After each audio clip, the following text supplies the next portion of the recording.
again. And with the season winding down, he continues to put up the big numbers. Let's take a look at some of the leading candidates to take home the award for Offensive Player of the Year.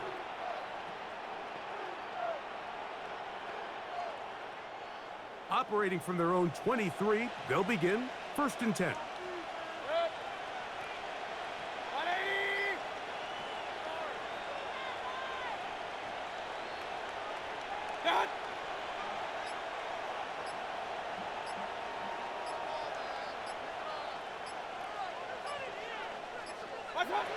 Throwing is Baker.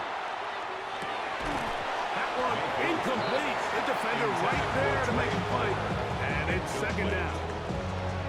Sometimes it's those footsteps. I don't care how long you've been playing or at what level you've been playing at. That defender's bearing down. You really get a good idea of what guys are willing to go through contact to secure a catch, and in this case, what guys are unwilling.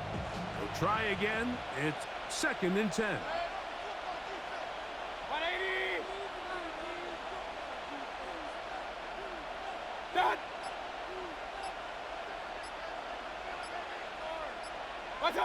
Back to the air, it's Mayfield. Now, screen set up for Irving.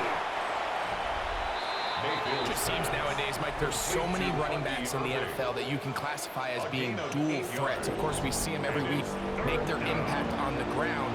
But here in the first half, it's his ability in the passing game and do bulk of his damage as a receiving threat.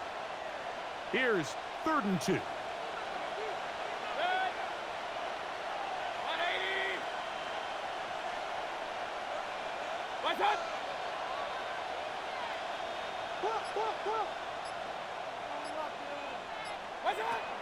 Mayfield to throw. A short one there to Otten.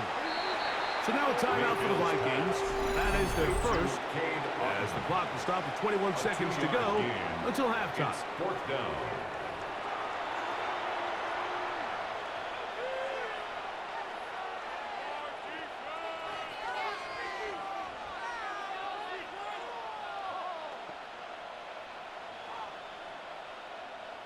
It's Riley Dixon coming on now, as he's on to punt for the 2nd time.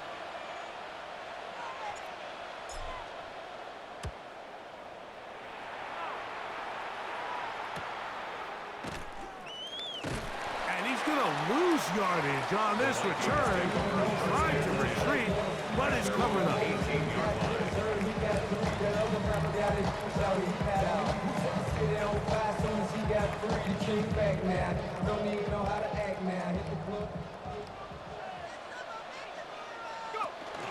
And they're just going to run it here up the middle. And this will wind up a Vikings 1st down as the tackle is made just shy of the 30. Now his timeout. They're going to take it with 8 seconds remaining until the break. At the 29-yard line. This is a guy who's been doing it at a high level, Mike, for a long time. Not too many running backs finding success in the NFL past the age of 30. That's usually when they kind of ride off into the sunset, but as always, there's the exception to every rule. McCarthy now to throw on 1st and 10. That's going to wind up incomplete. Not much time remaining. Time for one more snap here in this first half.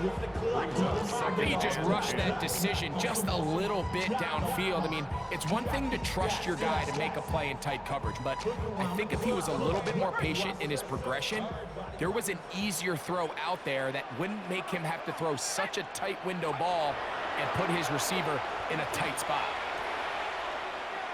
He'll let it go deep left sideline. That's going to be incomplete. They took a shot on the final play. Prayer not answered. And that is how this first half will come to an end. Our look across the NFL starts now, and we kick it off with a good one.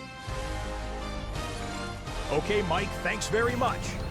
Week 15 of the NFL season, playoff time for you fantasy football players, but for the real teams, the home stretch is starting. Let's get into it.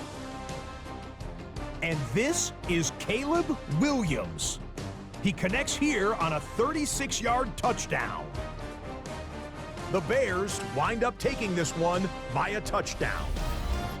Meanwhile, let's check in on the Dolphins as they play host to the LA Chargers. And it's Tua, 12 yards on the touchdown. The Dolphins win their second straight as they get the victory here.